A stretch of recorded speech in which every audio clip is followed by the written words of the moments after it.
Welcome to part two of my interview with Mike Collins. We had deep talks. We really talked about all components and elements of addiction, food, how this all plays out, and what we can really do to fight it, what the true answer is. The relapse rate is very real. The recidivism rate is very real because they don't have a deep understanding of this, what we've been talking about, which is if they haven't come to the acceptance level that they have been through their years since they were a baby, probably from the womb, been dealing with these things, these emotions, these stresses, these worries through a substance, then they're bound to repeat it, right? And the fructose part of it, is the fruit will keep the cravings alive. Yes. It'll Oh keep- my goodness. That this it- little caveat of in our community that's, meat plus fruit. I'm like, really? Because oh, yeah. maybe you can please help me understand what the hell that's all about. Right. The So the famous influencer's name will go unmentioned that's here, but right. I think everybody knows the name. We know the name. You tell me your thoughts and then I'll tell you mine. Beautiful. So I think the justification is that, obviously vegetables have all of these defense mechanisms in them and they don't want to be eaten. So they, kind of can tear up the system and have all of these anti-nutrients and lectins and all these sorts of things. And the concept is that, that fruit wants to be eaten. And so that it's out there as part of how it's, But once or twice a year when it's 100% ripe, thank you. or unless you want to take the risk of getting stung by a bee. That's Right. it. That's the only 3 episodes. That's it. That's, I think the evolutionary, and they, the guy, it's a guy, wants to tell you that this is an evolution, wants to be eaten, blah, blah, blah. And I hear that. I followed this guy, I'll leave his name out, but he was the raw food vegan who ate 80% fruit, right? Right. These people do not age well. I'm telling you, they do not age well because of the fructose stuff that we've been talking about, the research, their stuff, they've been this way for years. Anyway, back to this thing. I personally believe that they can't let go of their sugar addiction. They can't let go of their fructose because you forgot to mention one little piece of their program, and that is honey. Yeah. Oh, heck yeah. Massive amounts of honey. Yeah. They eat honey, fruit, and meat, and it's like, and I will go one step further. They sell supplements.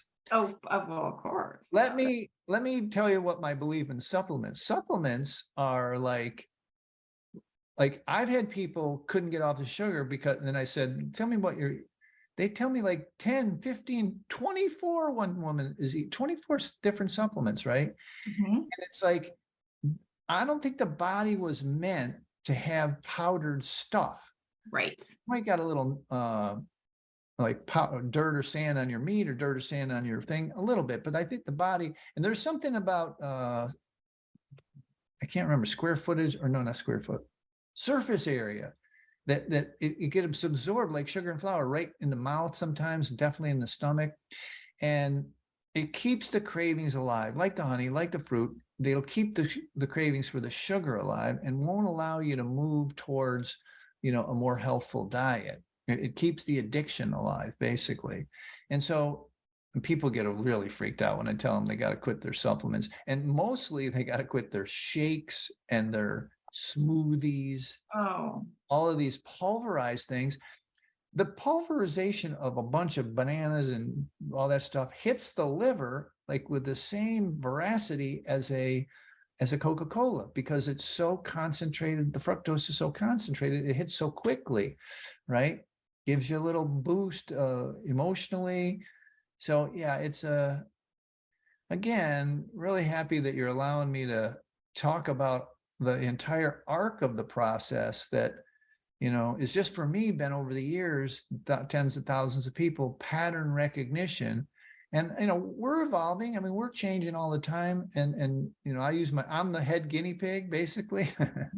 So, I'm trying to get out there personally. And then like I had a woman last night say, you got to stop talking about the fructose because we're brand new. We just want to get off the flour and the sugar. And I'm like, you're right about this. She was right about that. This is what we see all the time. And, I've been in probably 3 calls in the last couple days. And we kind of go, the community is the expert. Because we have so much to learn from each other. Yes. And that's what's so special. And we have a lot, we're bringing a lot, but this isn't head stuff. This is soul being stuff. And something like really happens when we are sort of collectively, chiming in about things. And so that's so significant. Oh, you can't even, you just hit the nail on the head. I have this group called the Tweakers, and this is something I'm going to really blow your mind with, I think, or at least your audience may. You probably already know about it. But so I had this problem where people they come to me with this massive amount of knowledge, information. I have gym owners, doctors, therapists, weight loss specialists, dentists, everybody you can think of. They come to me and they know everything about diet and nutrition and exercise that you've ever heard of, stuff I've never heard of, that they're like experts in, right? Oh, yeah. But they can't get off the sugar. They literally can't get off sugar. They I just see it. They can't get off, and they're like, and they just can't figure it out, right? Yeah. So I was just laying there one day and I thought, information gathering and dopamine. So I Google information gathering and dopamine.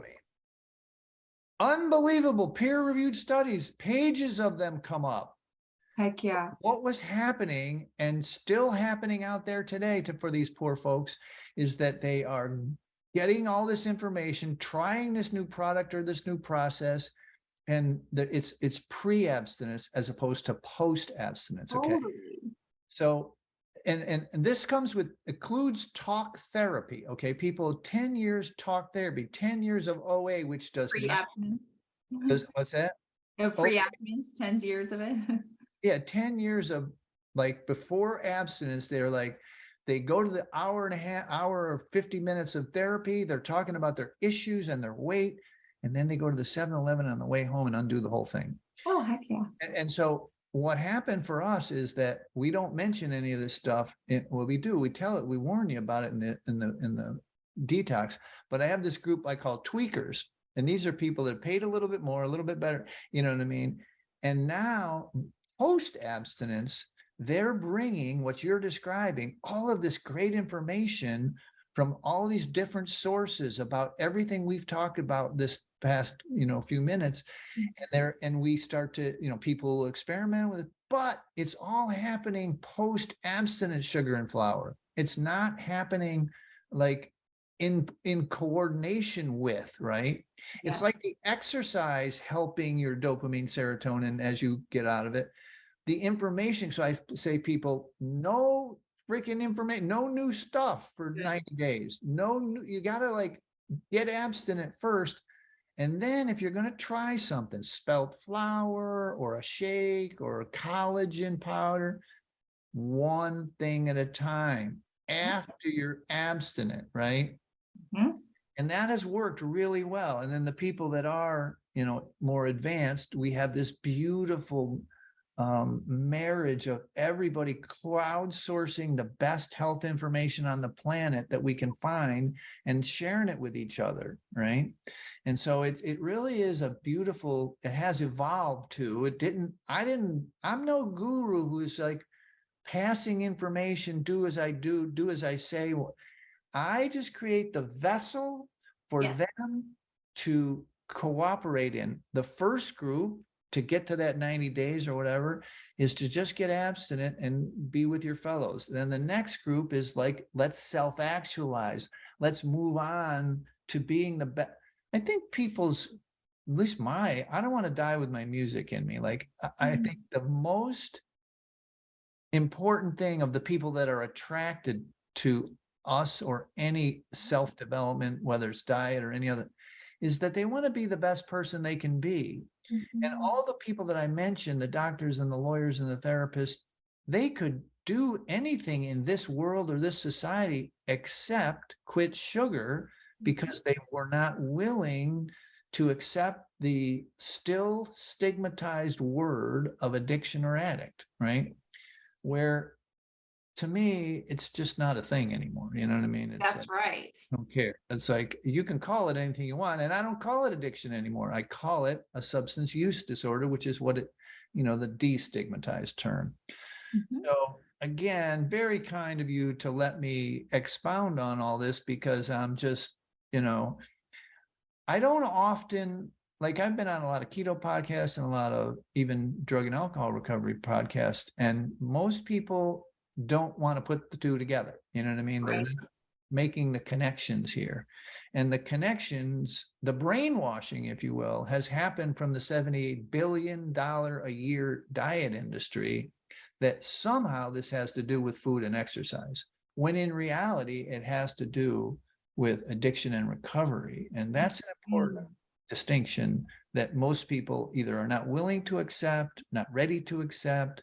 And when they do, their life changes, they get better, Yeah, and this is what I see. I see that for some reason the carnivore right now, we're really tied into the community. And I think that these community groups that we have, these coaching groups that we have, these things that you're doing, it acknowledges that deeper problem of identifying it correctly. And so I think that the more that we can get that language to come in line and not have a big fit about, Yeah. what we're calling this, and say, yep, I'm an addict, I'm in recovery, the sooner we can get that, then I think that adds a depth to everything that we're doing and how people can be successful. They're all, most people are there kind of for the weight loss or whatever, but it's for us, we're seeing, so many things like what you have experienced. We're seeing so many things in the body heal.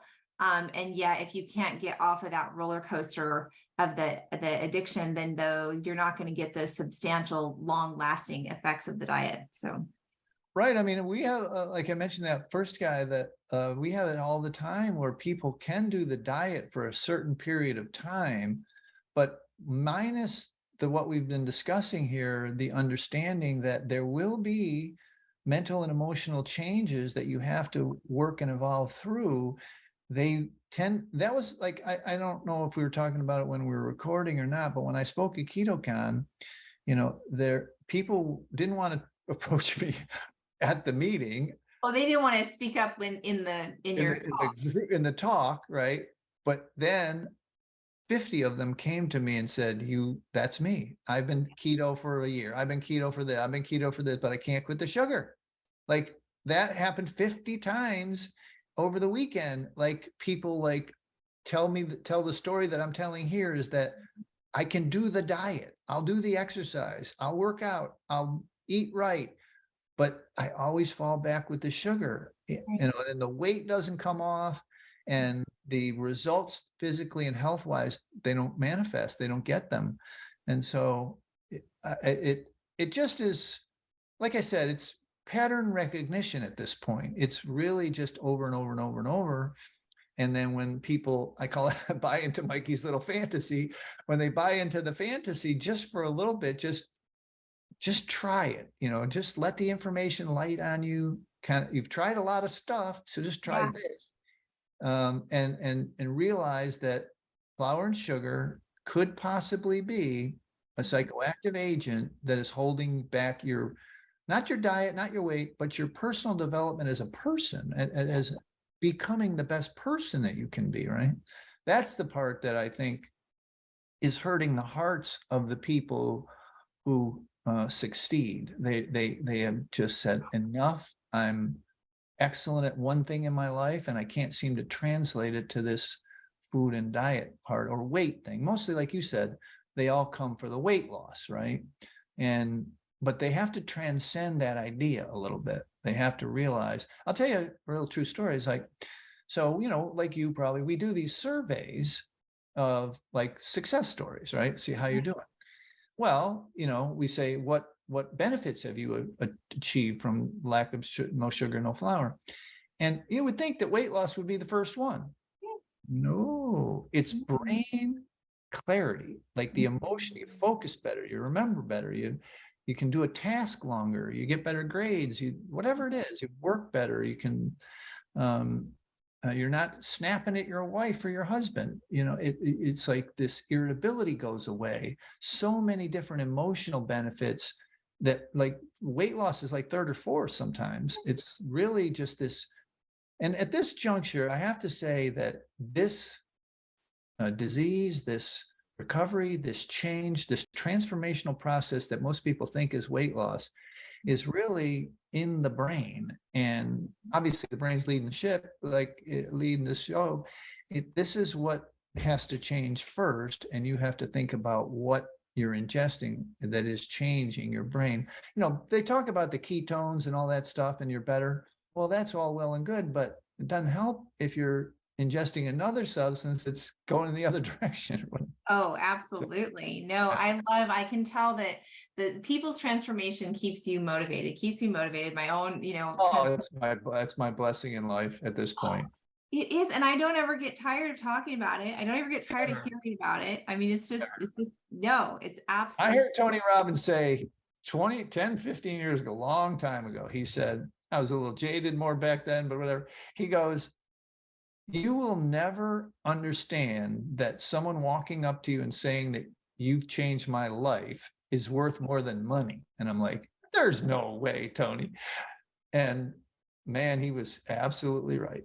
Absolutely right. You get those emails, you get those like Zoom, like, I don't know if you're like, I can't even hardly go on meetings anymore because it wastes half the meeting people thanking me. And I'm like, it's embarrassing a little bit, but it's like, and I'm happy about it, but I just, I wish that this message were more palatable. I'm trying to work on it we talked about it before we came on, in a messaging way that I can get people to trust and test their own body a little bit better so that they don't have to experience, and they don't have to spend years figuring it out, right? No, it happens quick. A lot of people have already done it before you, like your groups and my groups, and people have already figured it out. Why? And it is hard because every freaking, won't mention any names, but no, just kidding. A lot of people have I've had two coaches, the name, Weight Watchers, right? Yeah. They were Weight Watchers leaders in 2 different decades. They lost the same 50 pounds up and down for 30 years. Right. Started when she was 16 on her mother's plan. It just up and down, up and down, up and down. And so I got to the end and like they were successful. They'd lost the weight. They'd had it off a year. Both of them became my coaches. And they said, what was the key? What was the thing? He says, I knew about addiction 10, 15, 20 years ago. I just didn't want to admit it. I didn't want to get to that point. And they kept doing diets and diets and diets, So it's just like, we're at an important part. You've heard the term, the right side of history? Yes, right. We're on the right side of history, definitely with the sugar and, the carnivore stuff. Personally, I'm thinking that it's kind of weird to extrapolate it out and to change what has evolved over the 40 or 50 years when the low carb and or the low fat and all that came in. It's like literally an entire planet that's brainwashed into something different that might not be true scientifically anymore. That's kind of weird, right? Oh gosh. Well, yeah, thank goodness it's becoming more and more clear. And we're making a lot of progress, and we're absolutely on the right side of history here. So I got a question for you. Yes. What happens to you socially when you go out and you kind of describe that you're a carnivore or whatever? What do you like? Because this is important, because I need tips and tricks to have people tell servers and family members and wedding. Yes. What do you do? What do you tell the folks? Oh, absolutely. So I'm so bold at this point, and I'm so, proud of how I eat that it's not an issue for me. Like I just say something like, what I used to say was things like, oh, I'm not eating carbs, or I'm on a low inflammatory. I would mention I like inflammation. that. Yeah. Yeah, so I'd say I'm a low inflammation diet. I can't have anything I respond to. I will definitely just order with exactly what I want. We have great examples in our community of, like, you can go to Olive Garden of all places, and Yeah. hey, only eat meat. Can I have a side of chicken, a side of sausage, and a steak? Like, I'll literally get those three things that, it fills up my Okay. plate. So yeah, I think my biggest tip is sometimes I will eat before, because carnivore foods Sure. in a restaurant is like a joke. Right, exactly. Right. So I do some physical things too that are just kind of ahead of the mental game of it. I keep carnivore crisp, carnivore bars are like my go-tos that I kind of have with me. Okay. And I mostly am so happy and comfortable in my own skin. And so that has to do with the mental health wins, with my boundaries, with that food will make me sick. I could eat it. It will make me sick. It'll make me feel so bad, and I want to feel so good. Yeah. And so I think that so far I've been pretty darn confident in just how my existence, basically, that I can really sail through those. But yeah, from a volume perspective, eating ahead, I think, as a carnivore is pretty important. Right. And then from there, just making people know this is how I feel my best. As far as servers go, I will say I'm allergic to seed oils. And so it has to be, cooked in butter, or, something like that. So Okay. No, mhm. it's people, they freak out about that a little bit, and this idea, like, do I have to do this for the rest of my life? Right. Right. That's like, they can't imagine not having a whatever birthday cake or wedding, or they just can't imagine it. And I say, no. Well, no, I say maybe, but, Yep. but you do have to do it for a time to just test your own body to see if maybe your response to your body's response to it is bad. So they get that, but it still takes a little bit of resolve at the beginning. There's a little bit, we didn't mention much about the withdrawals, but they're very real. Oh yeah. Especially the emotional part can start early, like right in the beginning. Oh, before the emotional part starts in the pre. I like how you said that there's a pre-game where you're just getting all the information and thinking about it. And people have so much fear. I see so much fear and overthinking before they've dipped their toe in, honestly. Yeah. No, and it like the irritability, the headaches, the starving, they're just starving. One of the things I like to make sure people understand is this starving, growling stomach is a sugar addiction withdrawal symptom. My stomach hasn't growled in 30 years, right? It goes away. And you could hear it across the table when I was younger. And so the delivery system of the sugar and flour goes through your mouth and your tongue and your esophagus and your stomach. And so when the body is craving it, it somehow manufactures this feeling, this vapid emptiness that you're feeling. You need sugar, or you need pasta, or you need a big meal or whatever. And that completely dissipates. It completely goes away. It doesn't even exist anymore. You don't feel that way anymore. And so people, they can't believe that when I tell them, because they've never experienced, they've always been on a carbohydrate rich diet. They've never been able to experience that peace, if you will. We call it food peace. We call it our little taglines that we like to describe as people get to food freedom. Yes. No cravings. Yeah. People recognize their true hunger. A little rumbling in the tummy, that's not hunger. That's juices kind of moving around. So you get to distinguish that and food peace. And that, that the thing is, when people say, can I have the cake? Can I go off? Yes, you can. This is this is your lifestyle. This isn't a prison sentence. Yes. But pay attention, because I feel like it wakes it up. It's not worth the risk to me. I will not do it. That's not an option. A good term. Dude, yeah. Wakes it up's a really good term. Yeah. Yeah. No, I was going to tell you something. Yeah, no, it's just the sugar thing is just I don't know what the hell anymore. I want to get this message out to so many people because I was going to tell you, you may use this term as well, as carnivore Zen, right? And one of the things is that like people like Chris Palmer's book, Brain Energy there, it's like I am now convinced thoroughly that when I am the most carnivore, like I was a big worrier, my mother was a big worrier, big sugar junkie, but now I realized that her worry was her sugar addiction, right? Absolutely. And so the bottom line is that this and I have a coach who's gotten off of, she was sober a few years before she came to me, but she was bipolar and she was on all these meds, and she's worked with Georgia Edie at Harvard and stuff now as a coach. And this mental part of it that I don't think people, like, we're talking still a little bit about the body, even though, we're trying to educate folks, but I don't think they realize. Anyway, my coach got off all of her bipolar meds, and that's with her doctor's help, not me. I'm not the one that, that we walked out of it. But and because this mental component, this bludgeoning of the dopamine, serotonin, norepinephrine, it's like this eruption of inflammation.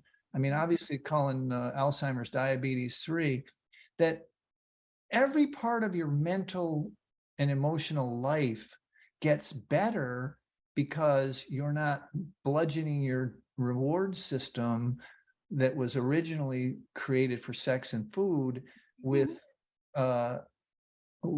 chemicals essentially, and you're not disrupting, if you will, all of these chemicals. And people I don't think they realize what the level of peace that you can attain.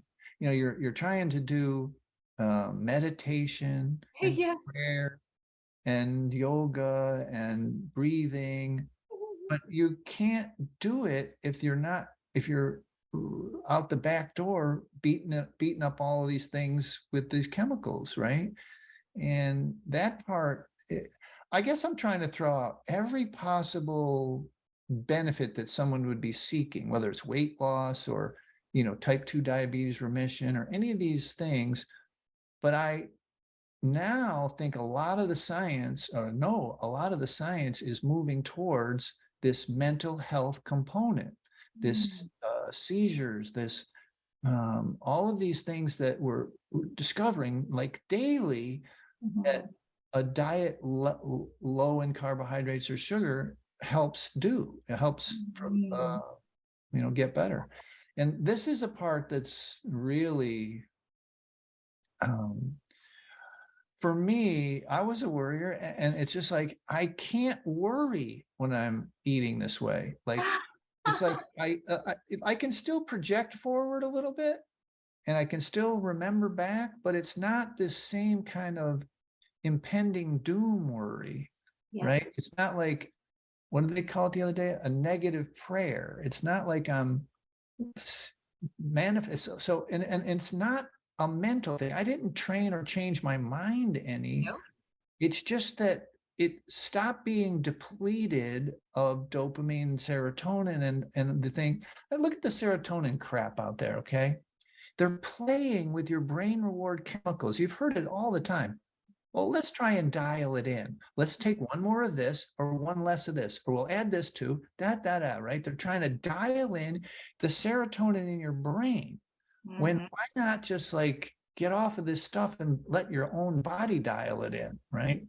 I don't know. We're getting a little out there. I think we can speak for like Tim Ferriss 2 and 3 hours, or Peter Attia, and I'd be happy to because I have time if you do. But if you have to go, I'm fine with that too. I'm having so much fun. I do have some more questions for you. And Yeah.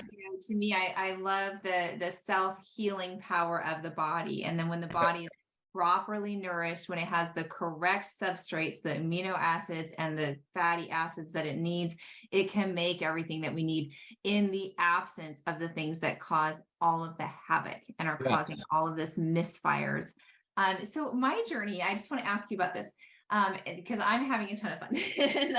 And it was a weight loss journey first for me too. I started with keto and fasting, actually learned from Dr. Fung about the hormonal healing that comes with fasting and really got involved with that over time. But what in my fasting was great. Like when I was in deep in a fast, no inflammation, felt the zen, felt like a fasting zen.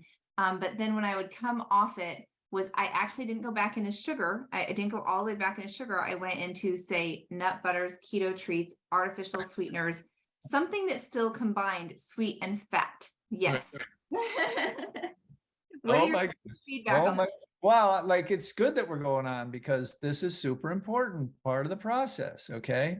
What do you describe what we call in our program borderline foods? that? Okay. So borderline foods, our vegetarian friends have to eat these foods, and the borderline foods are four: dairy, grains, nuts and nut butters, and fruit juice. Now you can take fruit juice and dried fruit right off that list, but fruit in general. So those four, right? Borderline foods. And another thing that I want to mention before I forget, it's super important, and I love Dr. Fung's stuff. And I'm, I just did a 48-hour fast. I do it a couple of times a month, whatever. Yep. I love fasting. I love, I only eat once a day kind of thing. It's not an issue for me, but big, huge but. People in the early stages of food addiction recovery should not fast. Okay. They should go 90 days eating 3 squares and just eating every day because it creates and sets up binges. Okay. Gotcha. This is pretty proven now of people from the Food Addiction Institute. This is pretty a proven fact. Okay. And it'll just take longer. Now, that's not to say that you shouldn't. I'm a huge proponent of it. I do it myself personally and recommend it after you've got a little bit of abstinence. But what you described before, the nut butters, cashews, almonds, pecans, this kind of stuff is drupes. You know this, right? These are not nuts. These are the seeds of fruits, and so have been they've been optimized, hybridized for fructose, the sweetness, to take the bitterness out of the nut. So when you're eating this level of basically it's a processed food, you're eating this level, you are having a much higher concentration of fructose and fat, which is the ultimate. This is what John Belushi died of, a speedball. It's like what coffee. That's why we have no coffee or caffeine. We try to get it because you're basically having an amphetamine and a depressant, sugar and caffeine, or in the case of the nut butters, you're having the fat and the fructose, right? And so you're basically, it's a real nice combination, right? It's a kind of an up and down.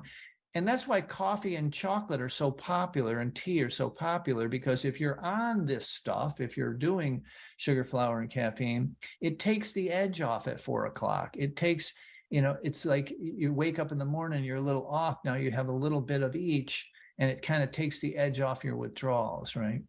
So I don't know what the question was, but the answer is that, and again, the reason I call them borderline foods is because vegetarians need grains, they need nut butters, nuts, whatever, fruit, to get enough calories to subsist, okay?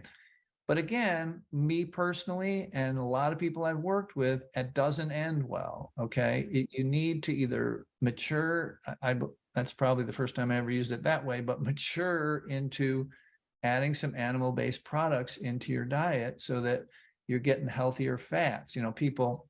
Now, this is a dichotomy, and I want to discuss this and actually kind of get your opinion because I think it's super important. Okay. So when I was a vegetarian, I went to a center with a guy named Gabriel Cousens, Dr. Gabriel Cousens. You know that name? Mm-hmm. Dr. Gabriel Cousens has written 7 or 8 books. He's probably the most famous raw food vegan in the world. Dr. Cousens is 80 years of age. Oh. He can do 1,500 push-ups in a row. He can do 100 pull-ups in a row and 500 sit-ups in a row, okay? He's been a raw food vegan for nearly 40 years, all right? And he essentially, when I first went to his centers, he ate, the cancer patients could not have fruit, okay? So the cancer patients couldn't have fruit, but everyone else could. So his diet today, and I've had him on the summit twice in the last 2 years, so I know that his push-ups are still going on at 80 years old. Hey. So he eats a raw food, vegan keto diet. Nice. All he eats is greens, avocados, and olives. That's it. No Mhm. fruit, no fruit juice, no fruit, dried fruit, no grains, nothing. Okay. And he said, sometimes I needed a little protein. I said, what the hell kind of protein? He says, pea protein. He said, like a Yeah. teaspoon. Like his 100 pull-ups were off. So he ate like a little pea protein. Now, other end of the spectrum, we have Sean Baker, world-class athlete, carnivore. Okay. And what I believe is that anywhere in this spectrum, Mhm. anywhere in this spectrum, there is some biodiversity, but here's what happened.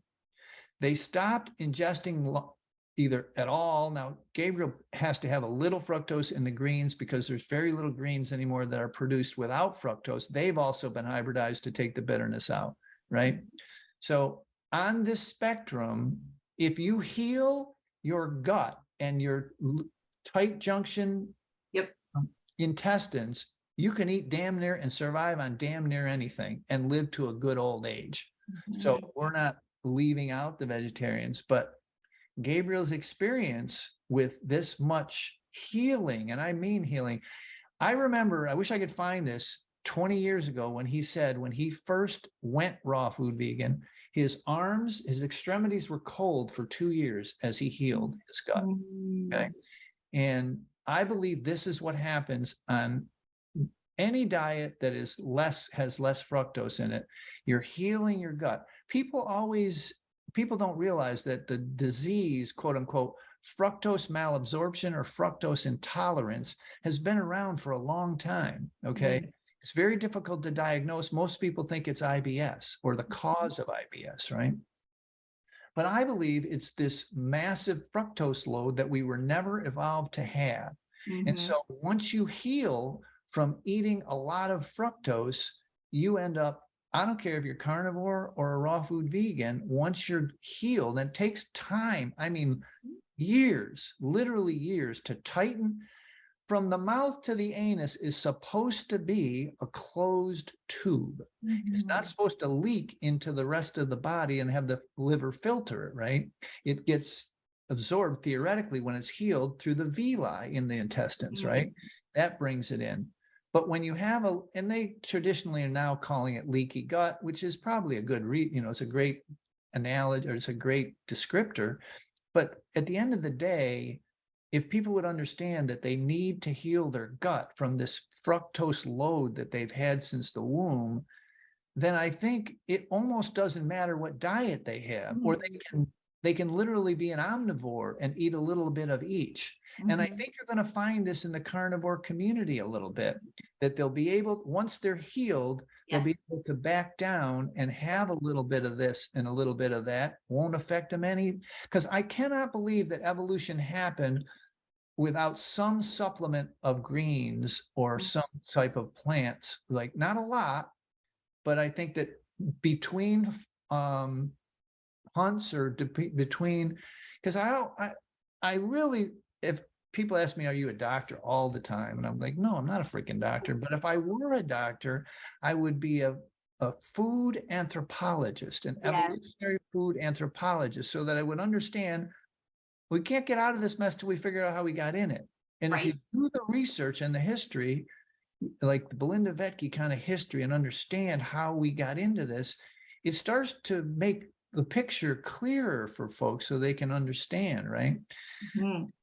So I wanted to run that by you to think, what your thoughts are, because I'm still, some of these things, like I say, I work out with my groups and then before I talk about them in public, but this is like the first time I ever talked about that little idea in public. So tell me what you think about that. Oh yeah, I mean, we see it all the time. I mean, carnivore can be used as a mono diet, as an elimination diet, as a healing protocol.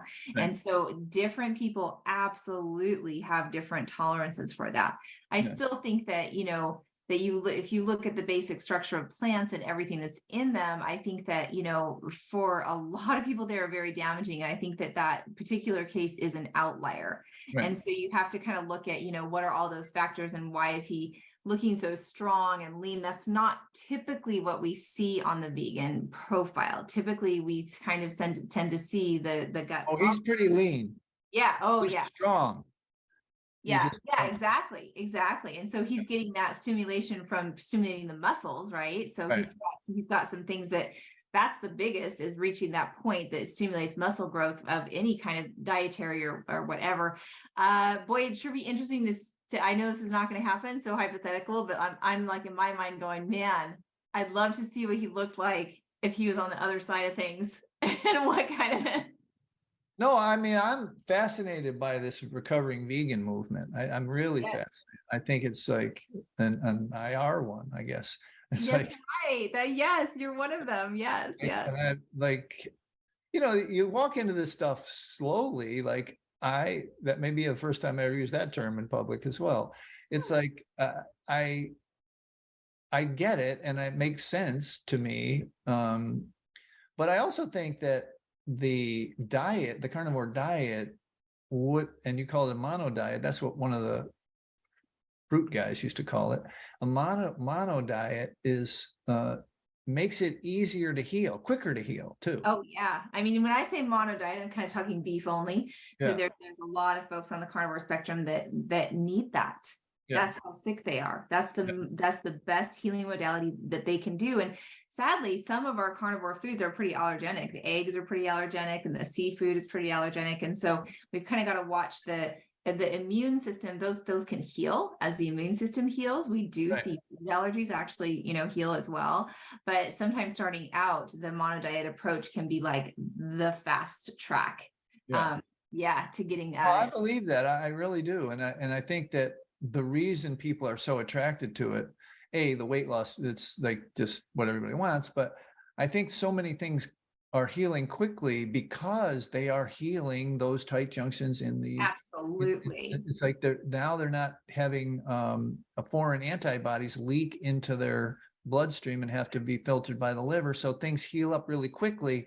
And it's so invigorating. The energy level, what do they call it? The mitochondria, the ADP or whatever. ATP's ramping up. Yeah, it's like your energy levels rocking and rolling from going from the standard American diet to this diet, or even anywhere in between. You start feeling better and everything. So people are like, that's why they're so gung ho on it and what have you. And so, but this healing, I mean, if we look at the healing across both spectrums, mental and physical, that's the magic part of it. But I think if people were to concentrate on the mental healing and emotional healing, that they could get there quicker, because they're all, it's almost like freaking social media or today's freaking society.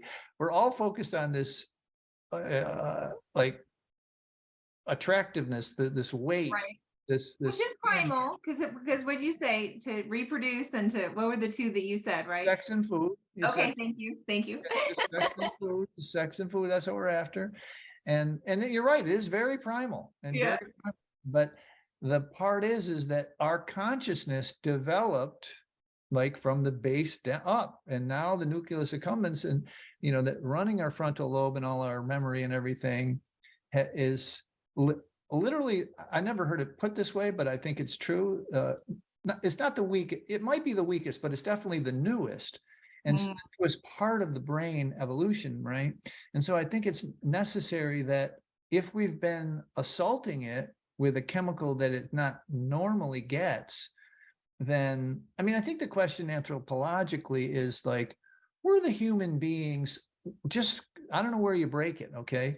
Were the Egyptians, was Genghis Khan, like how far back do you go that people had essentially the same humanity, consciousness kind of stuff, right? That's super important in this healing process, right? Because you see all the things like man was carnivore for 10 million years. Like if you did it for a day, it was 23 hours and 59 minutes. And we've only had grains for 1 minute of the 24 hours, right? That's kind of how they lay it out, right? So what was going on at 2 minutes before, 2 minutes back? You know what I mean? Yes. It's like, and I think that possibly the brain was getting to the point that it was essentially today's consciousness, right?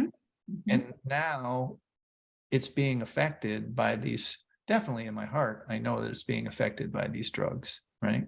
But now we need to prove it. Ruined, not affected, Yeah, demolished, obliterated, yeah, you yeah. know, to bring us to the worst version of ourselves is how I would describe it. And being on the other side of it and knowing the version of myself that I am now Right. versus where I came from, you know? Tell me where you came from. Tell Yeah, us. yeah, absolutely, absolutely. Please. So I had gotten up to into morbid obesity. When you were talking about pregnancy, that was fascinating because this was what I had done pregnancy after pregnancy after pregnancy. I have 4 kids. And so I had, you know, I'd had these weight gains and I would say, gosh, I couldn't believe when I got up to 190 or something. Well, it didn't come off, it stayed. And busy mom life, busy like taking after the baby and just wanting that comfort myself and this message that we Right. comfort ourselves with food. This is Mm. how you nurture yourself. And so what had happened is each pregnancy was higher and higher until I had gotten up to 300 pounds by my 4th delivery, but ended up getting up there again. And so it was this idea that we have to feed our kids constantly, Right. giving them snacks, and then mom has snacks at the same time. And so, but you know, mentally and energy, and my mitochondria would have been really in a bad situation. And so I had no energy. I had massive depression, blame, all the people around me, a lot of anger, and you know, was still like doing my best as we all are. But man, it was a struggle to do my best and to feel like it just every day was such a struggle. So all of that kind of came down with you know, when I got into the fasting and figured that out and, you know, was able to lose 100 pounds through that process. And then it evolved though, because I was so hooked on the keto treats and the sweeteners. So for me, anything that combined, I was using erythritol, stevia. I don't know. I had a chemistry lab in my kitchen, right? Yep. And I was making all kinds of weird stuff in there. And sometimes I would literally eat the erythritol straight. Right. So I did want to get your feedback about sweeteners. And do you see people get caught up in sweet and All fat? the time, all the time. Did Okay. you hear Ken Berry say at the event that it was funny as hell, actually. He's like, I don't know what the promoters of this event will think about this, but 90% of the stuff on the other side of this thing is crap. Totally. Whoa, that's pretty powerful. But no, I believe it. You know, and here's the thing in the addiction part of the puzzle. Dr. Lewis Cantley, the Cantley lab at Cornell University, he's been so sugar-free for 40 years, I don't know, a long time. And he discovered the cancer gene or something. He's just like, the lab's named after him kind of guy. And he's like, the sweeteners are just as bad as the sugar, because in our experience, the same exact thing. They keep the cravings alive. We have to move away from sweet. We have to, like, once you are off it for a while, sugar or peppers taste sweet, carrots taste sweet, macadamia nuts taste like candy, right? It's just another complete, like another level your taste buds change to. And so any kind of artificial sweeteners is going to keep the cravings for sugar and flour alive. Okay. And sugar and flour too, both, because 90%, half the time they're combined with cookies and cakes and all that kind of, they're both in both. So anyway, it's that stuff will derail. Moreover, not so much derail, like the woman from a couple of days ago or last night or whatever, she's like, I just want to help people skip time. I don't want them to go 25 years like I didn't have their gums bleed for 25 years. I don't want, you know what I mean? I want them to use the experience that I've garnered, you know, beat up and bloodied over the years, and experimenting over. I mean, hell, I experimented my own children, for God's sake.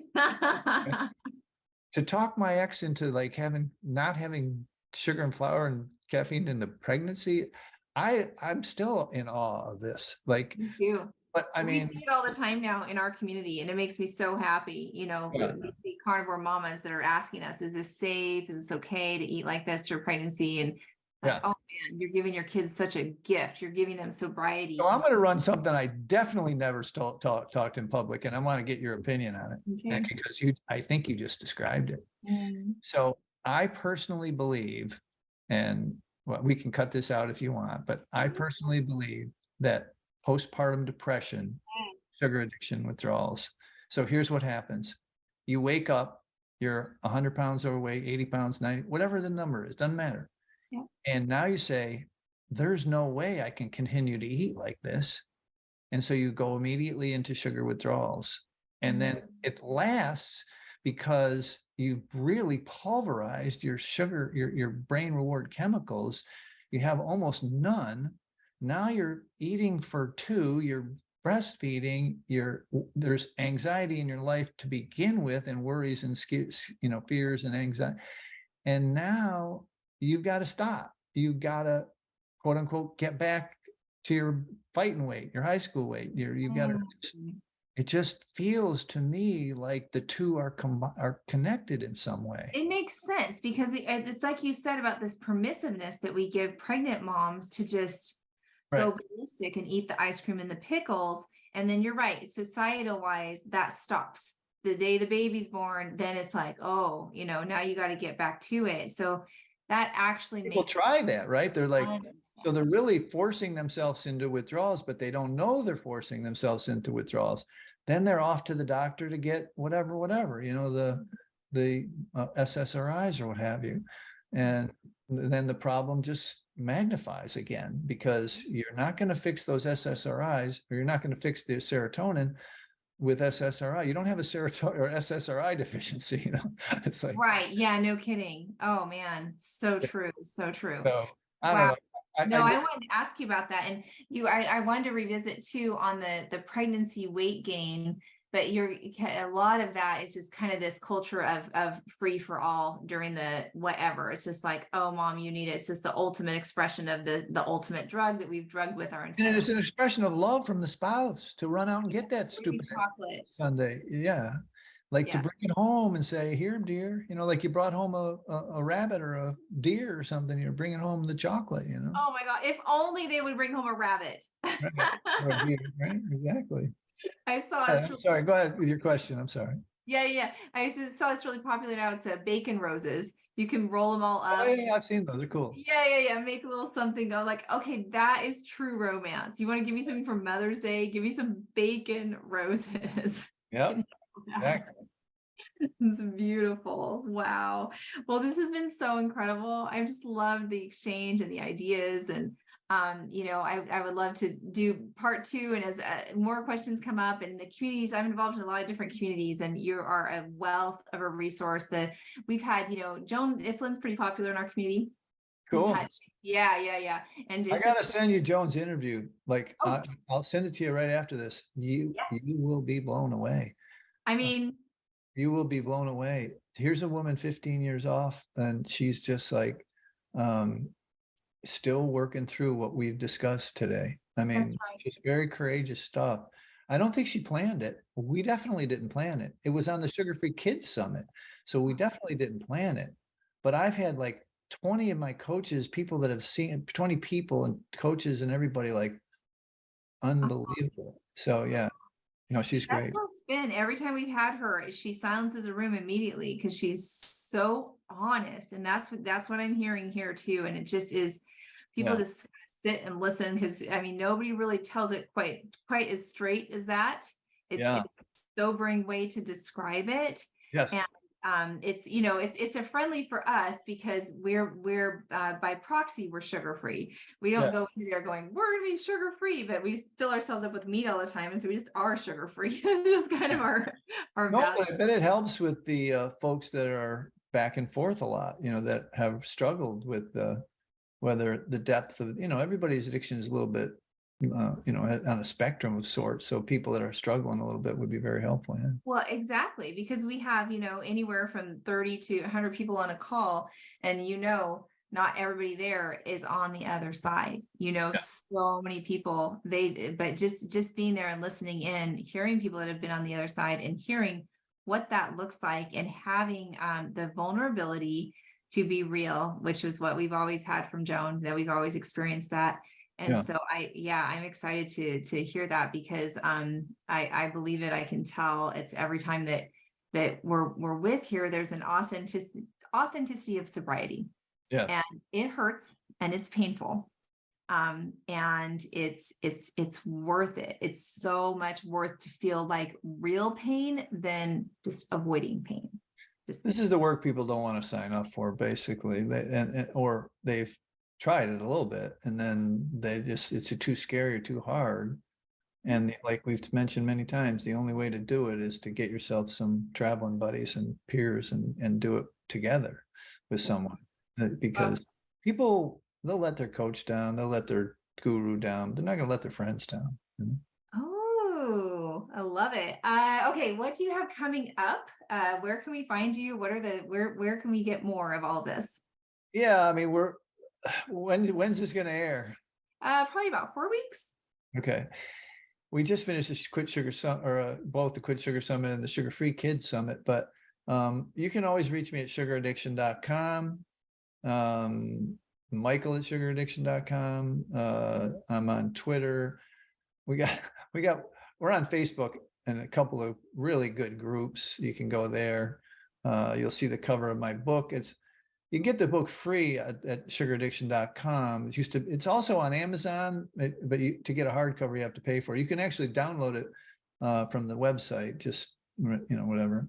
Nice. But yeah, it's all there, just the Sugar-Free Man, Mike Collins, Sugar Addiction. Believe me, I'll come up. There's lots of podcasts, stuff, that kind of stuff. I noticed that. Yeah. And I'm excited to hear more stuff that you're going to be getting out there too, because, well, I mean, I don't like you're a good interviewer because you pulled a lot of the, how should I say, bleeding edge constructs that are just starting to evolve because of the pattern recognition of having so many success stories and detoxes. We've done over 10,000 detoxes or more maybe, but it's just starting to happen that we have people 2 and 3 years off of sugar. So the maturity of the recovery is evolving. And just like Joan, 15 years and still working through some stuff that was suppressed by sugar, in her family of origin and that kind of stuff, some trauma stuff.